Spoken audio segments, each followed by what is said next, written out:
Hello friends, welcome back to my YouTube channel art students corner. इस video में हम लोग पढ़ेंगे रूरल अर्बन माइग्रेशन टॉपिक से। हम लोग का लास्ट चैप्टर है और बुक चल रहा है India people and economic class 12 NCERT. इस वीडियो का पार्ट 1 मैंने डाल दिया है, सॉरी इस चैप्टर का, तो आप लोग पहले मेरे चैनल पे देख लीजिएगा, उसके बाद इसको देखिएगा, उससे आपको चैप्टर को समझने में आसानी होगा। अगर अच्छा लगे तो लाइक कर दीजिएगा, ज़्यादा से ज़्यादा शेयर कीजिएगा इस वीडियो को, चैनल को सब्सक्राइब करना मत भूलिएगा। तो चलिए शुरू करते हैं। Rural urban migration. Rural urban migration यानी कि ग्रामीण शहरी प्रवास।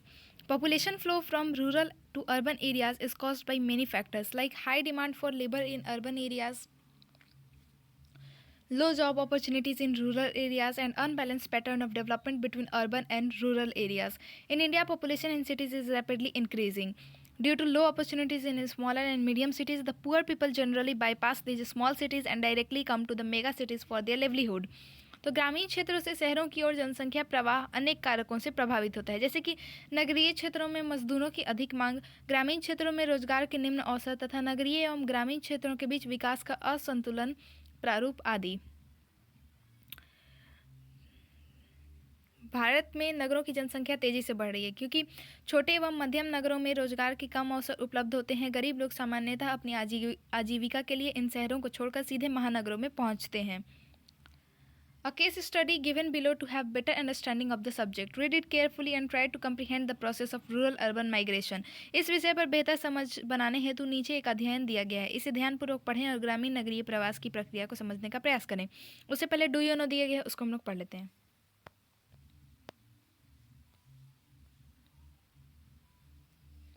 तो यहाँ पे डू यू नो दिया गया है, इसको हम लोग पढ़ लेते हैं। क्या आप जानते हैं?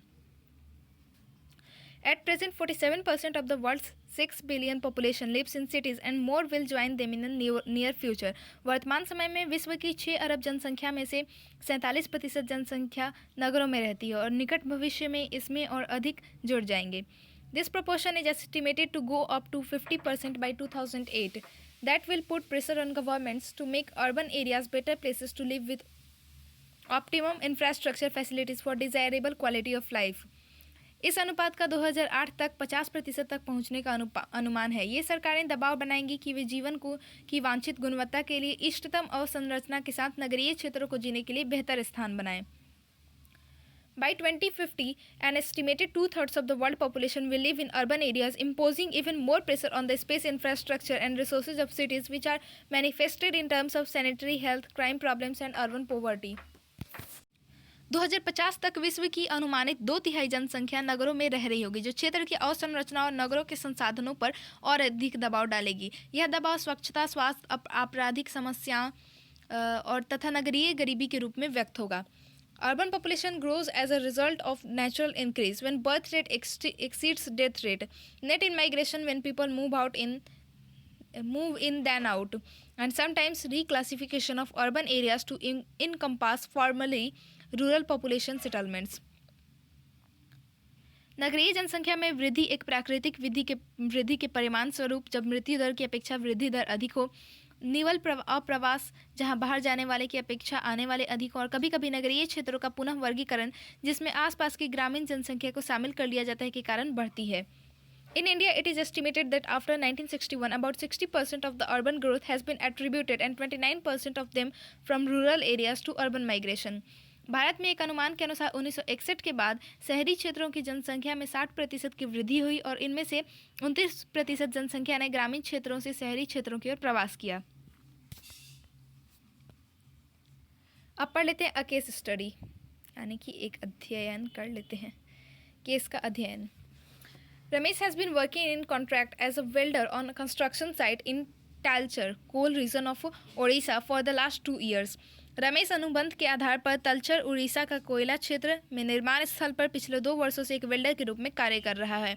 He moved with the contractor to various places like Surat, Mumbai, Gandhinagar, Bharuch, Jamnagar and so on. वह अपने ठेकेदार के साथ साथ देश भर में विभिन्न जगहों जैसे कि सूरत, मुंबई, गांधीनगर, भरूच, जामनगर आदि नगरों में जाता है। He remits ₹20,000 per year to his father in his native village. The remittances have been mainly used for daily consumption, healthcare, schooling of children, etc. वह प्रतिवर्ष अपने पैतृक गांव में पिता के पास 20,000 रुपये भेजता है। उसके द्वारा भेजे गए पैसे मुख्यतः दैनिक उपयोग, स्वास्थ्य की देखभाल, बच्चों की पढ़ाई आदि पर खर्च होता है। Part of the money is also used in agriculture, purchasing of land and building of houses etcetera. कुछ पैसे कृषि जमीन की खरीद तथा घरों के निर्माण पर भी खर्च होता है। The standard of living of Ramesh family improved significantly. Ramesh के परिवार के रहन सहन का स्तर सार्थक रूप से सुधरा है। 15 years ago, the situation was not the same. 15 वर्ष पहले हालात ऐसे नहीं थे। The family was passing through very tough times. परिवार बहुत ही कठिन परिस्थितियों से गुजर रहा था। 3 of his brothers and their family had to survive on 3 acres of land. उसके 3 भाई और उनके परिवार 3 एकड़ की भूमि पर निर्भर थे। The family was highly in डेप्ट। परिवार बुरी तरह से कर्ज में डूबा हुआ था। Ramesh had to discontinue his studies after 9th standard. Ramesh को अपनी पढ़ाई 9वीं कक्षा में ही छोड़नी पड़ी। He was further hard pressed when he got married.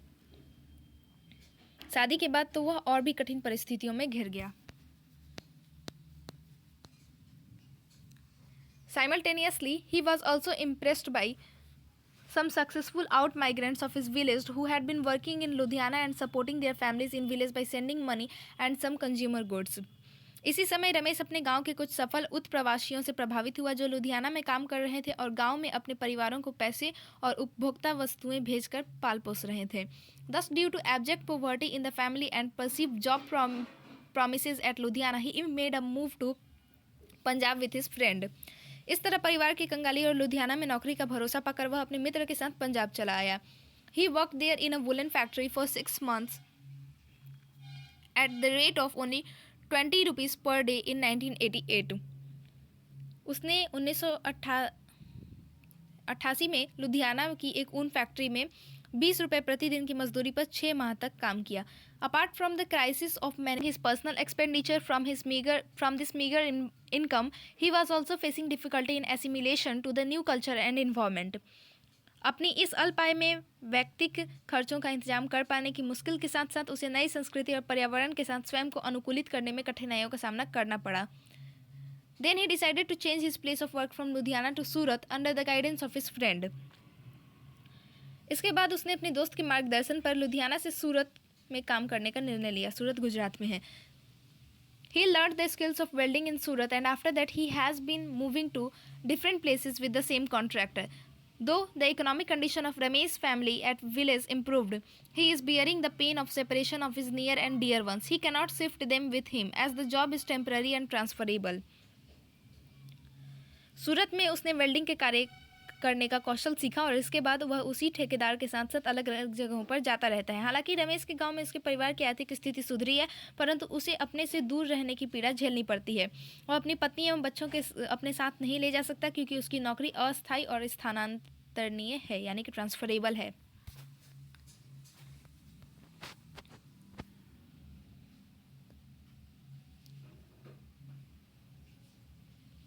Comments, टिप्पणी। In developing countries, poor, semi-illiterate, and the unskilled like Ramesh migrating from rural areas frequently end up performing menial jobs at low wages in informal sector in urban areas. विकासशील देशों में रमेश जैसे गरीब, अर्ध शिक्षित एवं अकुशल श्रमिक ग्रामीण क्षेत्रों से प्रायः शहरी क्षेत्रों के असंगठित एवं अनौपचारिक क्षेत्रों के छोटे मोटे धंधे परिवार का पोषण करने के लिए प्रवास करते हैं। Since wages are very low to support the family at the place of destination, the spouses are left behind in rural areas to look after children and elderly people. Thus, the rural-urban migration stream is dominated by the males. चूँकि गंतव्य स्थान पर मजदूरी काफ़ी कम होती है, इसीलिए पत्नियों को गांव में बच्चों और बड़ों की देखभाल के लिए छोड़ दिया जाता है। इसी कारण ग्रामीण नगरीय प्रवास में पुरुषों का प्रभुत्व होता है। Problems of slums. स्लम्स आप लोग जानते होंगे, गंदी बस्तियों को स्लम्स कहते हैं। तो उसकी समस्याएं क्या क्या हैं? द कंसेप्ट ऑफ अर्बन और urban centre is defined in settlement geography to differentiate it from rural, about which you have learned in some previous chapters of this book.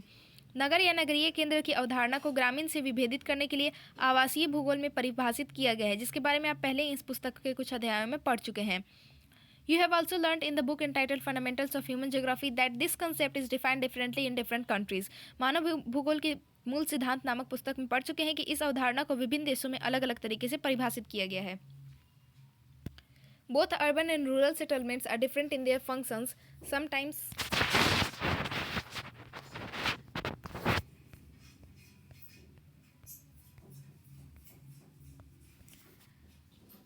complementing each other.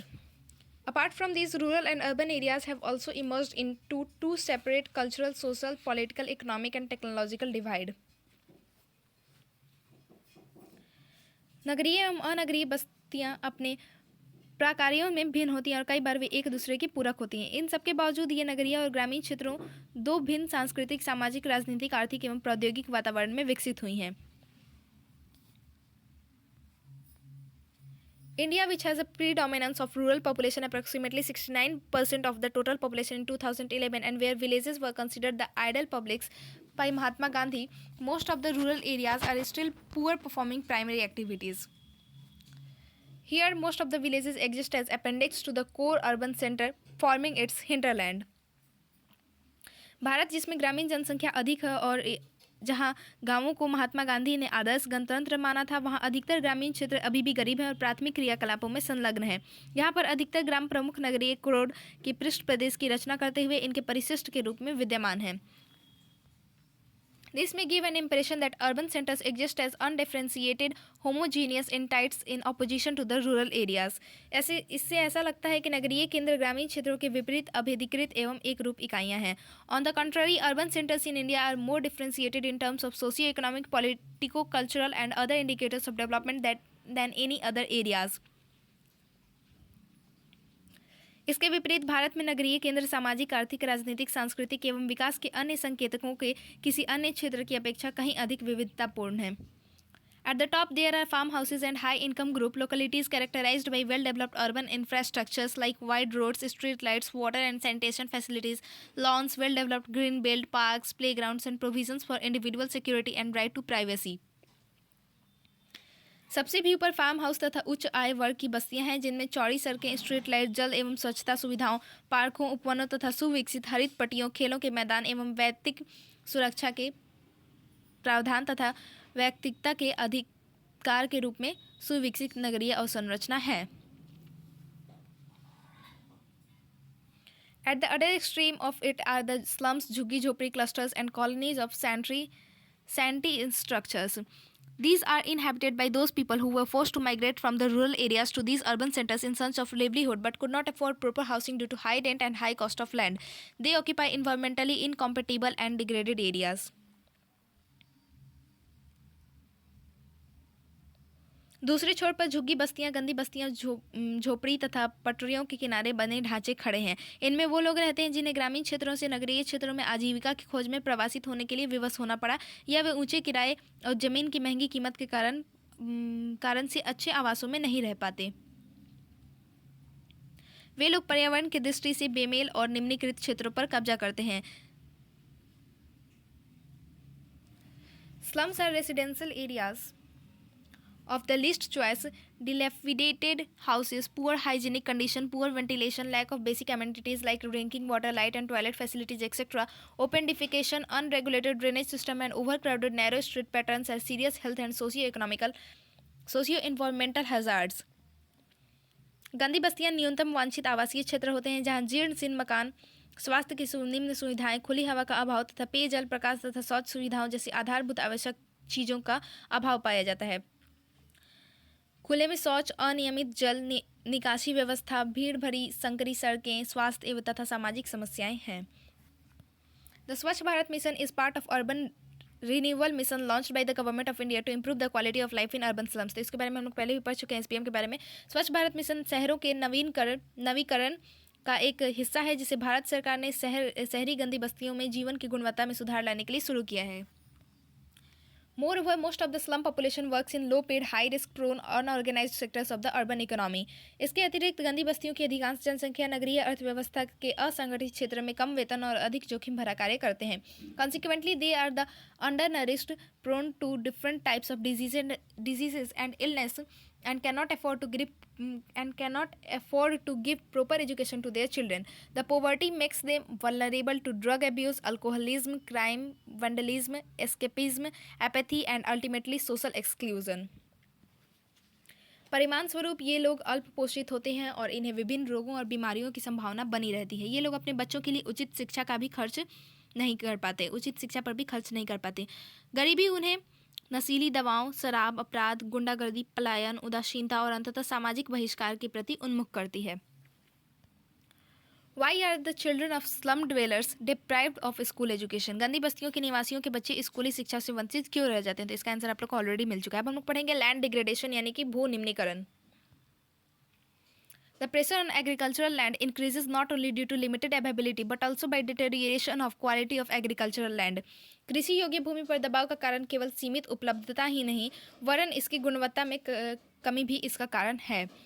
Soil erosion, waterlogging, salinization and alkalinization of land lead to land degradation. मिट्टी अपरदन, लवणता तथा भू क्षारता से भू निम्नीकरण होता है। What happens if land is consistently used without managing its fertility? Land is degraded and productivity declines. Land degradation is generally understood either as a temporary or a permanent decline in productive capacity of the land. भू उर्वरकता के अप्रबंधन के साथ इसका अविरल उपयोग होने पर क्या स्थिति होगी? भू निम्नीकरण होगा तथा उत्पादकता में कमी आएगी। भू निम्नीकरण का अभिप्राय स्थायी या अस्थायी तौर पर भूमि की उत्पादकता की कमी है। Though all degraded land may not be wasteland, but unchecked process of degradation may lead to the conversion to wasteland. यद्यपि सभी निम्न कोटि भूमियां व्यर्थ भूमि नहीं है, लेकिन अनियंत्रित प्रक्रियाएं इसे व्यर्थ भूमि में परिवर्तित कर देती हैं। There are two processes that induce land degradation. भू निम्नीकरण की दो प्रक्रियाओं द्वारा तीव्रता से होता है। These are natural and created by human beings. ये प्रक्रियाएं प्राकृतिक तथा मानव जनित होती हैं। National remote sensing centre NRSC has classified wastelands by using remote sensing techniques and it is possible to categorize these wastelands according to the process that have created them. भारतीय दूर संवेदन संस्थान ने व्यर्थ भूमि को दूर संवेदन तकनीक की सहायता से सीमांकित किया है और इन प्रक्रियाओं के आधार पर इनको वर्गीकृत किया जा सकता है। There are a few types of wastelands such as gullied, ravinous land, desertic or coastal sands, barren rocky areas, steep sloping land and glacial areas which are primarily caused by natural agents. जैसे प्राकृतिक खड्ड, मरुस्थलीय या तटीय रेतीली भूमि, बंजर चट्टानी क्षेत्र, तीव्र ढाल वाली भूमि तथा हिमानी क्षेत्र, ये मुख्यतः प्राकृतिक कारकों द्वारा घटित हुई हैं।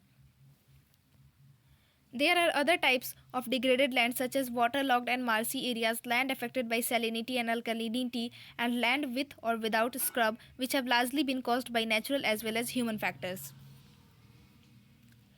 ये मुख्य तो प्राकृतिक तथा मानव जनित प्रक्रियाओं से निम्न कोटि भूमियों में जलाक्रांत व दलदली क्षेत्र, लवणता व क्षारता से प्रभावित भूमियाँ, झाड़ी सहित व झाड़ियों रहित भूमियाँ आदि सम्मिलित हैं।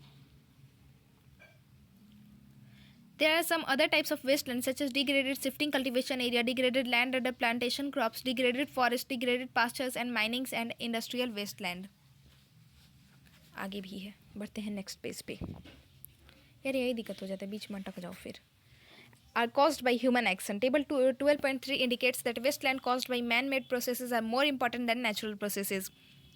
कुछ अन्य निम्न कोटि भूमियाँ भी हैं जैसे स्थानांतरित कृषि जनित क्षेत्र, रोपण कृषि जनित, क्षरित वन, क्षरित चारागाह तथा खनन व औद्योगिक व्यर्थ क्षेत्र जो मानवीय प्रक्रियाओं से कृषि से के अयोग्य हुई हैं। तालिका 12.3 से यह प्रदर्शित है कि प्राकृतिक प्रक्रियाओं की अपेक्षा मानवीय प्रक्रियाओं द्वारा अधिक व्यर्थ भूमि का विस्तार हुआ है। तो आप लोग टेबल 12.3 देख लीजिएगा। अब एक और है केस स्टडी यानी कि केस अध्ययन, इसको भी पढ़ लेते हैं। Jhabua district is located in the westernmost agro climatic zone in Madhya Pradesh. Jhabua जिला मध्य प्रदेश के अति पश्चिमी कृषि जलवायु क्षेत्र में अवस्थित है। It is in fact one of the 5 most backward districts of the country. यह वास्तव में हमारे देश के सर्वाधिक 5 पिछड़े जिलों में से एक है। It is categorised by high concentration of tribal population mostly Bhils. जनजातीय जनसंख्या विशेषतः भील का उच्च सांद्रण इसकी विशेषता है। The people suffer due to poverty which has been accentuated by the high rate of resource degradation both forest and land. लोग गरीबी के कारण कष्ट झेल रहे हैं और यह गरीबी जंगल एवं भूमि दोनों संसाधनों के उच्च दर से निम्नीकरण के कारण प्रबलित हो गई है।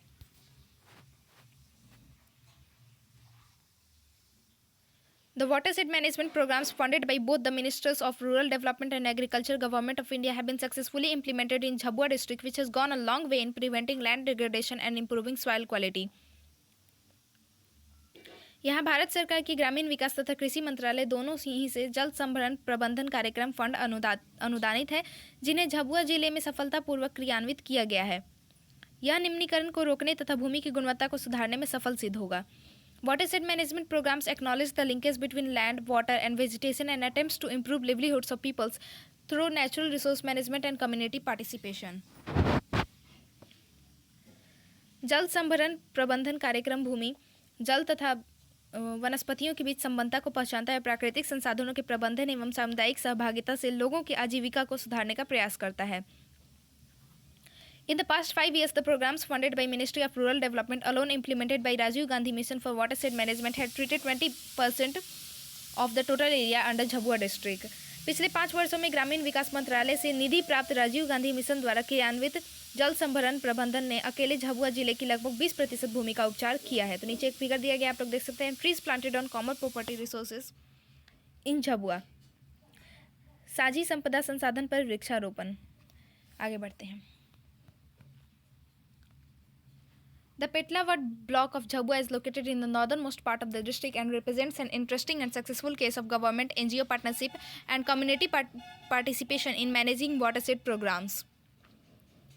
झाबुआ जिले का पेटलावाड़ विकास खंड जिले के सर्वाधिक उत्तरी छोर पर स्थित है तथा सरकार एवं गैर सरकारी संगठनों की साझेदारी तथा जल संभरण प्रबंधन हेतु समुदाय की प्रतिभागिता का सफल और रोचक प्रकरण प्रस्तुत करता है।